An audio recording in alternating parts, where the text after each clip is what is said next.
In this video I'm going to be talking you through how to get the most out of handWavey. One of the design goals of handWavey is to make things as intuitive and easy to use as possible by making intelligent decisions with the data that's available. That involves a lot of data cleaning and choosing the best way to process the data given whatever's going on at that moment. But like any worthwhile tool, it's just as important for the user to learn how to use it properly to be able to get the most out of it. So coming back to the bigger picture, effective use of handWavey requires three things. It needs a healthy device, it needs a user that knows how to use it, and it needs the configuration to be set up right for that user.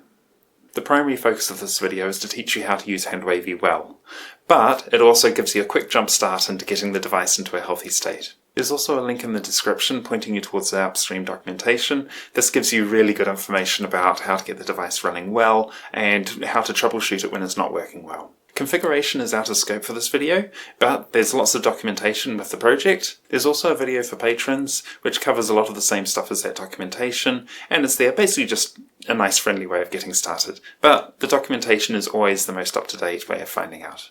Device health is really important because without clean data, there's no way we can hope to get good results from handWavey.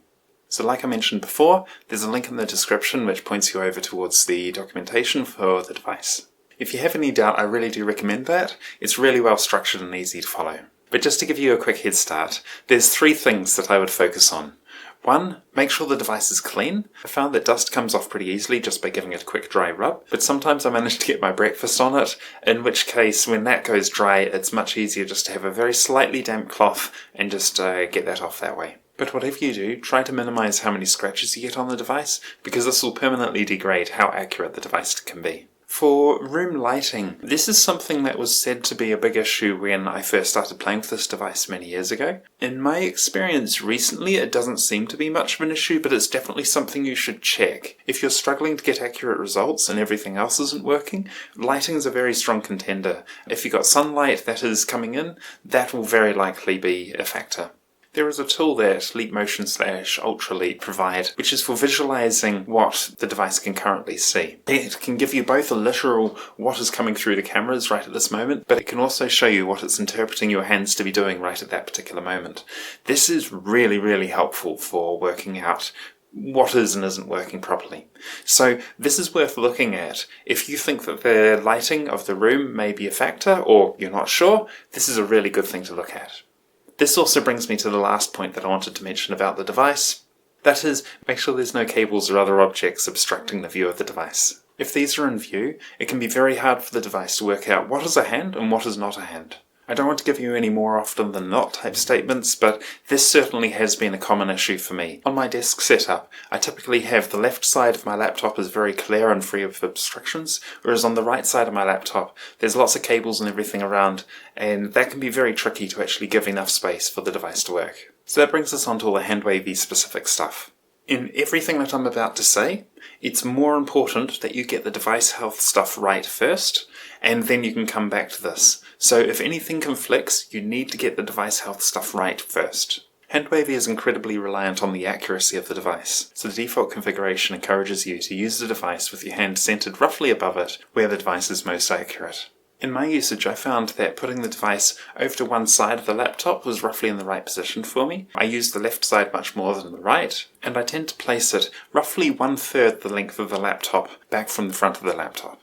Now this detail is subtle, but it is incredibly important to how intuitive the thing feels. Always place the device parallel to the display that you're using. In my testing with both myself and others, if the device was parallel to the person and not the display, it always resulted in unexpected behavior. Whereas there seems to be something really intuitive about having it parallel to the display, because you see the display and it's as if you're touching it and you're always maintaining your distance from that display in a consistent way. Whereas you don't necessarily maintain the distance in a consistent way from yourself. Most of your time using handWavey, you're going to be going in and out of the active area very regularly. So it's very important that you position the device in such a way that you can very easily and comfortably move in and out of the active area. In the early days, while you're learning how to use the device well, I suggest keeping the audio notifications on, because they will help tell you when you're moving between the different zones, the active zone, the none zone, the action zone, etc. It'll also tell you when you're moving between the different gestures. So this will be really helpful for figuring out where the device needs to be put. I wanted to put a quick note about ergonomics in here as well. I cannot give you professional advice on this, and nothing that I say should be taken that way. I can, however, talk from my experience, which will give you a starting point on the matter.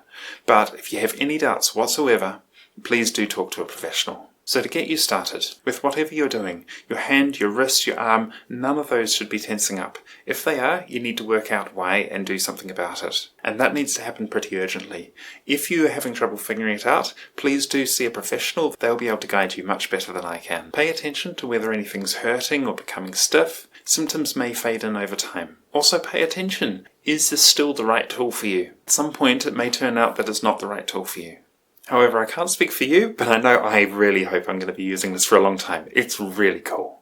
While learning to use handWavey, start slowly. Learn where the boundaries are. This is what the audio feedback is for. You won't need it forever, but it will help a lot while you're getting started. Every time you insert your hand, wait just a moment before starting to move it. I'm talking about a fraction of a second here, so you probably won't notice most of the time, but if you're finding that it's being a little bit erratic when you first start, that might be something to fix. As you get more confident with it, you'll be able to use the pointer acceleration to really throw the mouse cursor around.